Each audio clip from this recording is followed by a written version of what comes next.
ISO FileMaker Magazine, the professional's resource for FileMaker know-how. Well, hello there, and welcome back to yet another FileMaker tutorial where we are learning more about FileMaker Pro. My name is Matt Petrowski, bringing you these FileMaker tutorials over at my website, FileMakerMagazine.com. In this video tutorial, we're taking a look at a continuation of our custom function database. This is part 7, and we're going to be adding our user interface icons. Now, what database solution, or what software for that matter, is complete without icons? Not too many. I guess you can do it, but they really add the life to your database. Let's take a look at the file and see what we're talking about. Alright, so the file that we're going to be working from is our custom function database that we're working on throughout this series. And I already have the icons in this file, but what I'm going to be doing is showing you the process that I go through to get these icons into the FileMaker database. Now, first off, I should preface by saying there are tons of places out there on the web where you can find icons, both free and paid. Personally, I like to go out and buy a complete series. For example, the Glyphish icons is a really nice set of icons. Let's see if I can bring that up. I don't have Safari open right here, but no problem. We can open that quickly. And I'll get that off screen. We'll put a new one on screen here, and we'll go to GLY, just because I like it so much. The Glyphish set of icons, and there are tons of sets like this. For $99, you can get the full suite of icons that they have. And because they're all designed by the same designer, you get a really good consistent look. That's more than 1,600 outline and filled icons in all the sizes that you need. So I really love going for a suite of icons in order to actually make my solution feel super well-rounded. But there's one other resource that I use when it comes to icons, and that is, I forget when they started, but the Noun Project at thenounproject.com. I'll throw that up on screen at thenounproject.com. They started out with a small suite of icons as a contribution website, and then it just exploded, and they came up with tons and tons. I mean, hundreds and probably thousands of people contribute icons.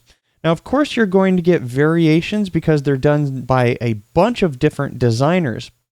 But there's a reason that I like the Noun Project, and that is because I opted to pay for their Mac application. So as we take a look right here, they have a Mac application. Now, of course, if you're on Windows, my apologies, but you can download this, and if you purchase the application, at least as far as my understanding goes, you can use any of the icons in here royalty-free, and I believe they pay the authors a percentage or a cut of that. So, example, I use this Noun Pro subscription at $9.99 a month. And what I get is I believe I have a royalty-free use of all of these different icons. So what's really nice about this application is that you can see in the little video here that they're actually showing is you can directly drag the icons from their tool right into a,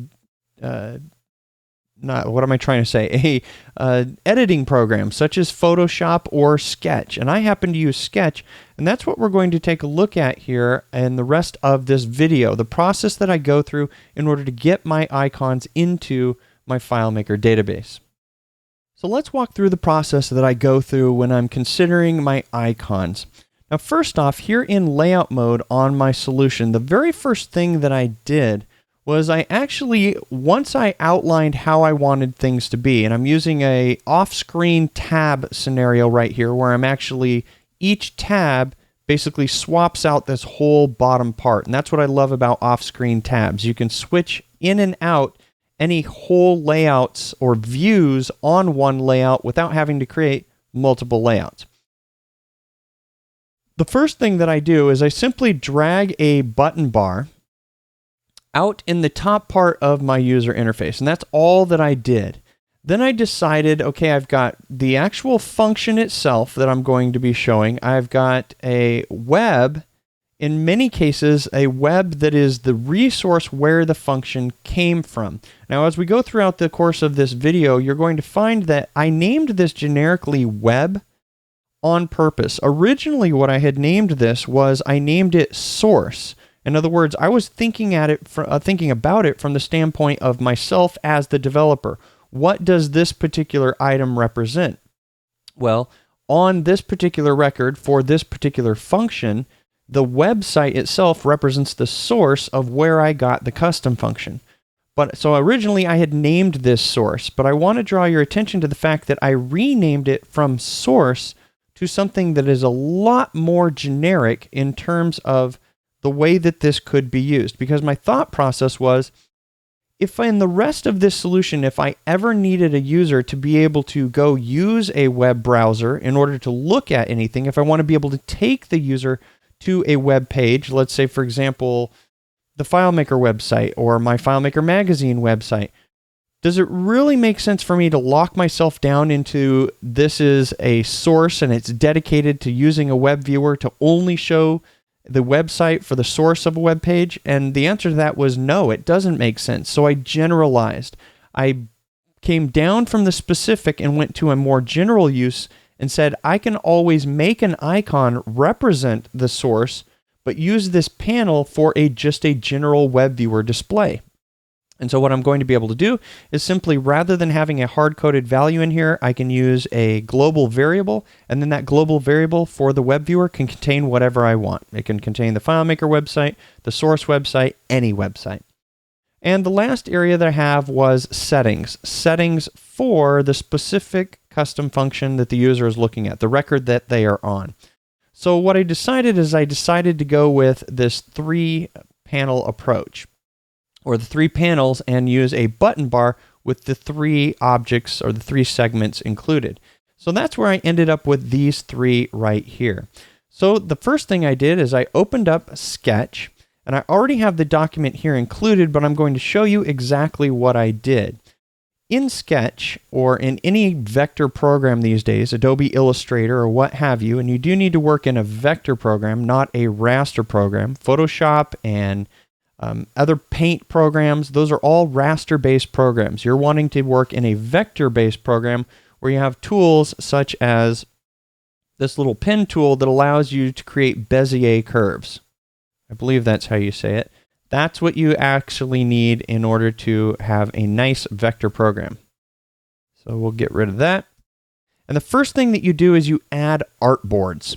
Now, I won't go into super great depth about a vector program and all of the features that it have. I do know that Adobe and Sketch both have artboards in them.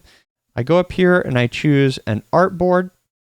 I simply just drag it out really quickly. I don't care about what size it is, because in my FileMaker solution, I knew that this top bar was going to be 44 points high, or by default, I'd set my top navigation to 44 points. Now I made this double, I made it 88 because I needed to include the name of the function as well as the icons. So back over in Sketch, what I did is when I had the artboard created, the first thing I did is I simply just went to the size and I changed it to 44 by 44. And that's it. Once I have that, the great thing is I knew I was going to need 3 of them. So on the Macintosh, you can always use the Option key in order to duplicate something. Same within within FileMaker. On Windows, it's probably the Shift or the Control key, and I basically just held this down, made a copy, and then made another copy. Now the way that Sketch works, or many other programs, the way that they work is the name of the object, whatever the layer is named, that's what the export is going to be named. So you can see right here that originally this comes out as artboard, artboard copy, and then artboard copy 2.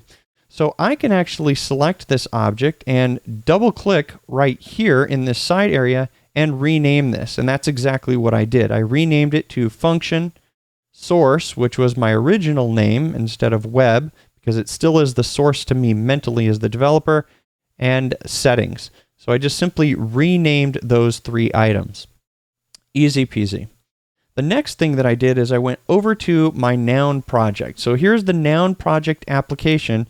And so I searched for function and just hit return, and it gave me a bunch of list of items. But you can see a lot of these icons, they didn't really, this is a really funny, bad attempt at function for a brain. You can see you can get lots of junk within this program, but you can also get a lot of good things.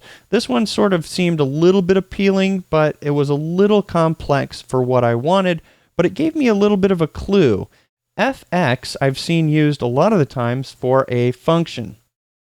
So as I scrolled through these icons, I really didn't find one that I wanted to use. So I quickly moved on and started to look for source. Now, because source is not the word I needed to use, I used either globe or web, and I think globe was what I used. And I hit globe, and I looked through these, and usually what I do is I do a cursory scan. You can, of course, make them larger or smaller in terms of how many you want to see on screen. But I looked and scrolled down, and as I got down, a lot of them had the stand attached, and I really didn't want that.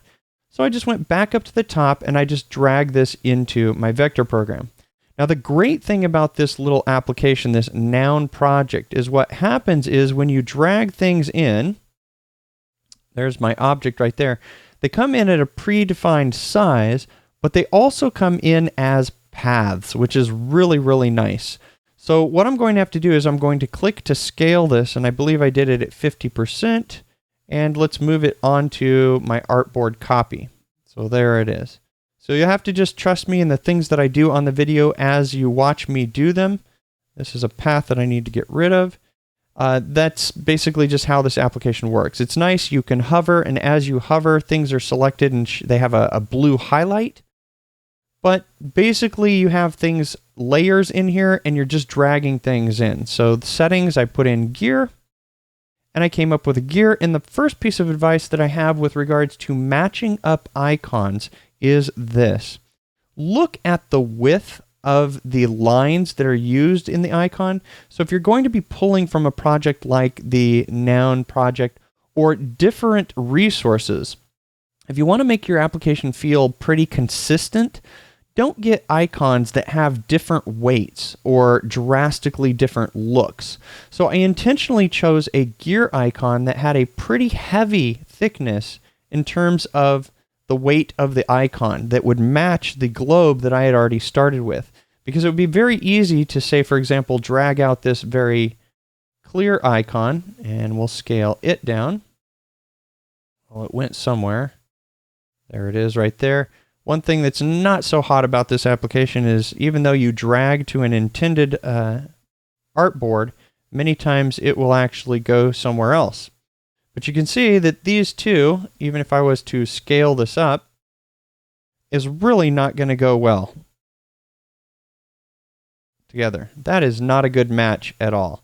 So my advice is, of course, get matching weights of icons. So I simply started to look for a gear that would have a matching weight. There's one right there. There's a different one right there. I could basically drag that in. And they come in different ways. You can see that some of them were coming in as whole icons, whereas this one was coming in as a grouped icon. But ultimately, you will be able to find the vectors themselves in the solution. And sometimes you need to know what's going on with regards to vectors in order to make something work for you a little bit better.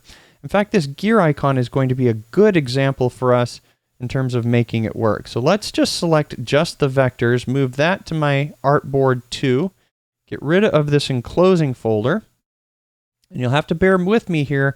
I've worked with these vector programs, and so if I'm going a little bit quick for you, then you'll just have to be patient and say, I can learn that. Go take the time, research the software. Our goal is to get this into FileMaker and show you how you can do that in a short amount of time. Otherwise, I'll go the full 40 minutes.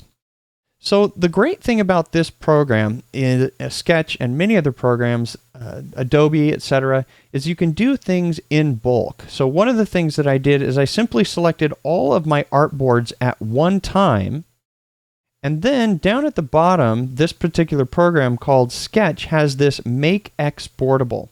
So I click to Make Exportable, and then I can choose a format of SVG. And the SVG format is what we want for FileMaker. So what happened is each one of these became exportable now. And I can export all of them at one time from this application or any one of them individually. The advantage to us as developers is to do things quickly. So with these two icons, I'm going to select both of them. Actually, let's rename artboard copy to, let's call it Earth on this one. And then on this one, we'll call it Gear 2.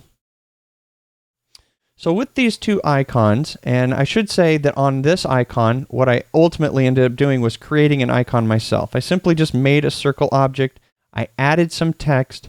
I converted that text to outlines, and then I made it one full combined object. You can see that right here, what I did. So if you don't know about converting text to outlines in a vector program, you'll have to go research that. Basically, it converted the text into these four objects right here. I put them on top of the oval, and then I set their the way that they actually blend together to none. If you're in vector programs, you'll have to learn about unions, subtract, intersects, and differences, but it's basically all of the ways that you can combine different vectors together to get different looks. And then I made that combined shape. So I won't take the time to show you how to actually make that. I'll save that for a lesson in a vector program. We're learning about FileMaker here.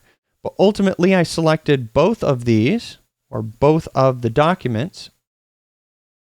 And let's see.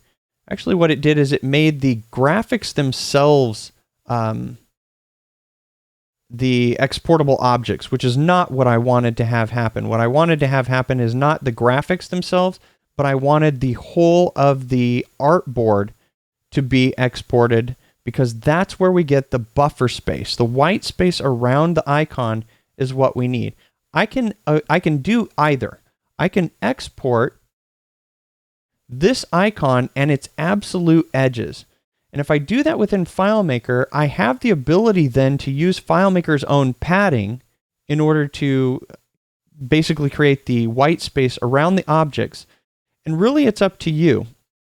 In order to have consistency, a consistent look in your FileMaker solution, if you're going to export the absolute dimensions of the icon, then do that for all of the icons.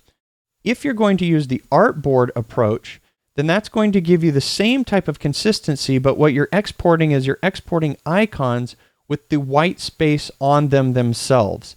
And what I like about the white space is it gives me the ability to approximate the icons a little bit easier, because each one of these artboards basically represents the same thing as my segment in a button bar. But I've done both. I can see right here, I have, for example, this is not the same height as the one next to it, so maybe I would actually scale this one down a little bit. Let's take it down to 80, see what happens. A little too much there. 90, and that's pretty close right there. So what I need to do is I actually need to select the two artboards, make those exportable, and SVG. And you can see right here that however many I have selected, those items will be exported, and they will be exported with their name. So I'm going to export these, and I'll do it to, well, I have it right here. What I did is I created a folder within my folder that's holding my FileMaker files. Here are all my custom functions. And I created a folder called icons, and that's where I export them. Now that is the first step to getting the icons ready to be used in FileMaker, but the icons themselves are not totally ready to be used in FileMaker, because if I added these to FileMaker, they would not be in a format where I'm actually able to control their color. That's what we're going to take a look at next. It's a little bit technical, but there's some automation that you can do as well. I'll show you my method, which is advanced and will require you to install some software, but is extremely fast. So let's take a look at that. All right, so now we can take a look at what we need to do in order to modify the SVGs so that they will work well within FileMaker. So as I zoom in here, here's my icons folder relative to all of my FileMaker databases where I had exported my new Earth and my Gear 2 icon. Now these SVG files, if you don't know, are simply just text. So what I'm going to do is I'm going to drag the Earth icon here on top of a copy of a text editor called Sublime Text. Now as I scroll through all of this text and we see all of these numbers, all these numbers represent are all of the different coordinates and information that's needed by SVG in order to actually represent this particular globe, or that Earth, the thing that we had drug from the Noun project into Sketch and then exported as an SVG. Here is pretty much the only thing that you need to know in terms of how FileMaker is going to work in order to make it so that this icon itself can be something that we can apply color to within FileMaker. You are going to have to add this attribute, and this is what's called an attribute to this particular tag. So this tag right here is the tag defs, or definitions. This tag is description right there. This tag is G, which in a SVG stands for group. This tag is path. And in an SVG file, you will see path, rect, ellipse, I forget however many there. I think there's only 5 or 6 of the different path types that you would actually be able to modify. But what we need to do is we need to add this class attribute.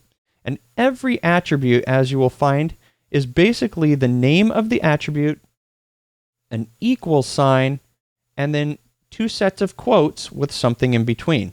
So here this group attribute has, or this group tag has 2 different attributes, an ID attribute and a fill attribute. The ID is Earth, that's what we happen to name it within the Sketch program, and a fill value. So if we set this class value, which is required by FileMaker, there's one little thing that we have, it is fm_fill.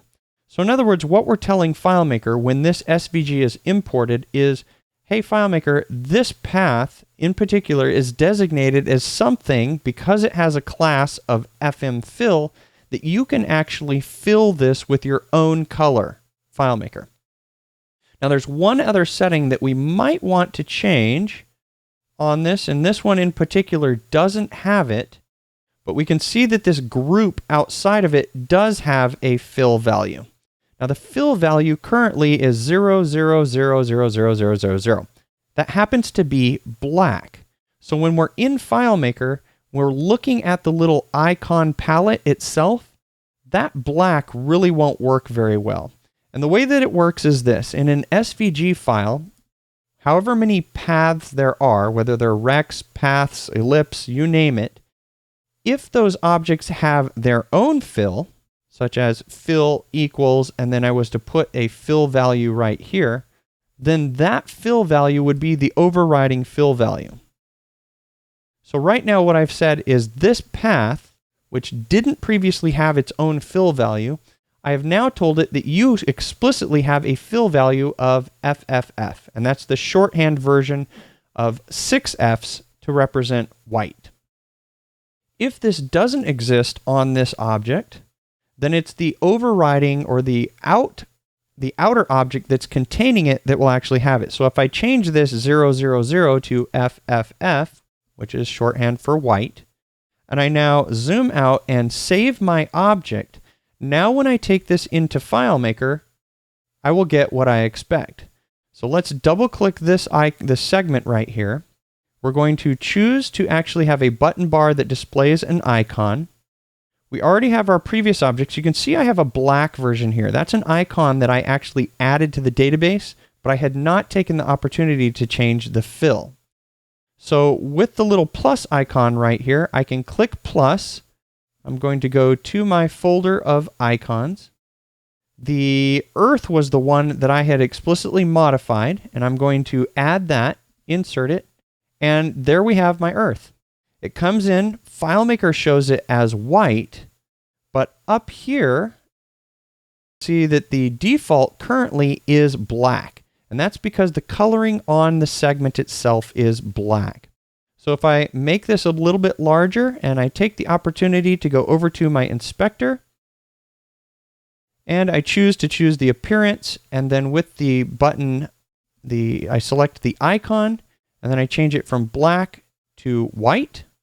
What I'm going to have is I'm going to have my white icons as expected right there. I can of course set my fill to be none on my segment and basically make this look exactly how I want it to look.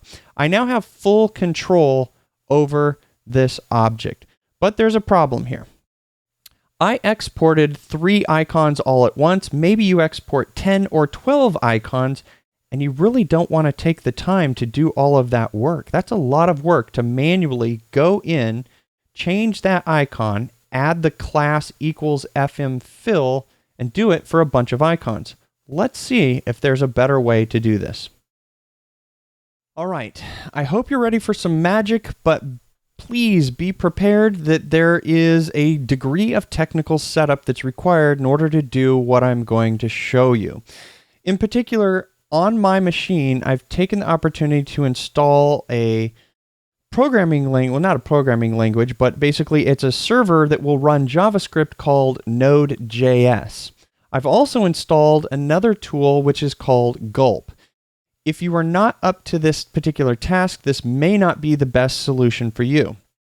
I mention that because there are alternatives out there that you can search on the FileMaker community site or out in the world of FileMaker forums.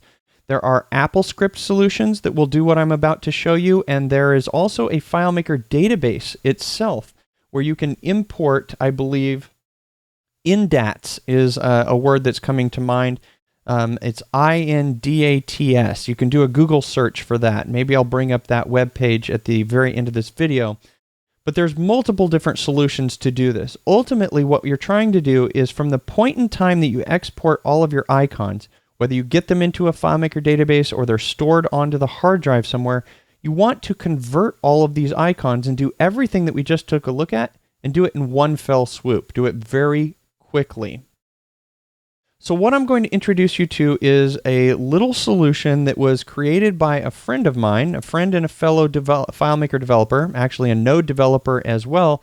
It is gulp-fm-icon-converter. Now let me give you the web page to that. Here's where you're going to be able to find it. Actually, I'll give you the longer one. Hopefully it'll show on screen here. It is at github.com/louisdog/gulp-fm-icon.converter. Now this is what I use, and the developer of it is a friend of mine. He works with me at iSolutions when I do custom work, is Louis de la Parra. I hope I'm saying that correctly, Louis, in terms of your last name. But this file requires you to install Node.js. Now as I bring up my terminal, and I clear it out and bring it onto screen, I do a lot of development in other languages, or not a lot, but enough that I'm comfortable with the terminal. If you're not comfortable with the terminal, then this probably won't work for you. So here's the process that I actually go through. What I do is here in my terminal, this is basically just a application called iTerm, which is the same as the Macintosh terminal, and you'll need to install Node.js. Now the way that you would do that you would need to go to this website called Homebrew. I believe homebrew.io is where it is. Let's see if that actually loads. I don't know why it's taking so long. Let's put in just Homebrew and see what we find there. It's brew.sh. That would be why. Don't go to homebrew.io. Go to this website right here. If you're on a Macintosh, brew.sh. If you're comfortable with working in the terminal and installing this, you first have to install Homebrew. Then you would do brew install Node, I believe. And it's basically a sequence of a bunch of steps that you need to do in order to get Node on. I am not going to walk you through that process. There's a lot involved to do that, and this is about FileMaker icons. Again, I'm just showing you the system that I use. You'd also need to be able to get Gulp installed, because basically once you're in the directory, which I will type a CD I will drag the repository that I downloaded from GitHub. I'm in that repository. I simply just type gulp. Now what that does is it starts a process that's using Node.js that is running a gulp script that is ready to convert FileMaker icons into everything that I just did, walking you through the process of adding that class and changing the fill. So as I open this standard icons and get rid of all of these, and I need to go to my FM icons, select and get rid of all those so we can see what happens. Here's how the process works. We can see in the background that this script is actually watching for icons in a specific folder. In fact, it's watching for icons in this folder of standard icons, and it will convert them and put them into this folder, FM icons. So all I do when I'm doing my icons is this. I'm in Sketch. I select the icons that I want to export. Let's take the Earth, the Gear 2, the source, the settings, and the function. So it's going to export all of these icons. It's going to export them with the names of the icons as I want them.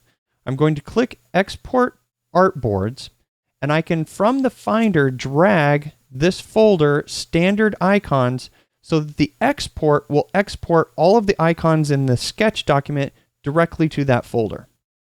Export. Now, as soon as I exported them, what you probably didn't see in the video is that within 17 milliseconds, because those icons were added, this gulp script instantly converted all of those icons to be FileMaker ready. So then I just switch over to my FileMaker file, and here, all I have to do in order to add those icons is simply double-click my bar, and as long as the Finder is visible, I can click the little plus icon and go grab any of these icons and drag them in and add them as needed. It's that easy to convert all of them all at one time. But again, if you're not comfortable with the command line, if you're not comfortable installing Homebrew on your Macintosh, if you're on Windows, you will need to come up with a different method in order to automate this. And the best way that I can think of is to go check out that Indats database, because what they do is they take the SVG itself, the text, put that into a FileMaker field, and then actually do the same thing. They apply the class, they apply the other things that you need in order to get your icons converted and ready to use within FileMaker. All right, so there is the process that I go through in order to get icons into FileMaker. Long story short, it's really pretty automated for me. I open up Sketch, I open up the Noun project, I choose my icons, I drag them in, I export directly to a folder that is sitting and ready waiting with a script that's watching that folder to convert them into a FileMaker ready format. I switch to FileMaker, and I add the icons. It's pretty much a very simple process of clicking around to the applications, not long and drawn out, having to go edit that file and add the class and do all of those things. But I showed you that so that you understand behind the scenes how FileMaker is working. I always want my subscribers to know the fundamentals, because when you know the fundamentals, then that empowers you to be able to do whatever you want to do, such as create a FileMaker database that will do those icon conversions for you. The last thing that I'll leave you with here in terms of the icons, because this is about the database, one of the things that I opted to do, or one of the things that I like to do, is again, like I discussed in the previous video, you can get hues, or not hues, but shades and variations of your icons if you'll simply use varying degrees of opacity on those icons. So as you can see right here, with the inspector, when I take a look at the icon and we zoom in, you can see that the inactive state is basically a variation in terms of a white. It is probably a 60%. When we look at the active version, it's my solid white. And when we look at the hover version, it's yet a different variation of opacity in terms of what happens with these icons. Of course, I've turned off the dividers, I've turned off the border on the button bar itself, and what we get as a result is a really nice clean look, so that when you hover, you get a little bit of a stronger intensity, and when you're not active, you get that really faded look, and it really comes out nice in terms of using icons in order to represent the different areas that you can go to in this database. So as always, I'd like to wish you much luck with your own FileMaker development. I hope this video has helped you out with regards to adding icons to your own database. And as always, much luck and happy FileMaking. We hope you've enjoyed this video tutorial, and we'd like to say thank you for your subscription and your support. If you're not already a subscriber, head on over to www.filemakermagazine.com/subscribe for more information about the benefits of joining.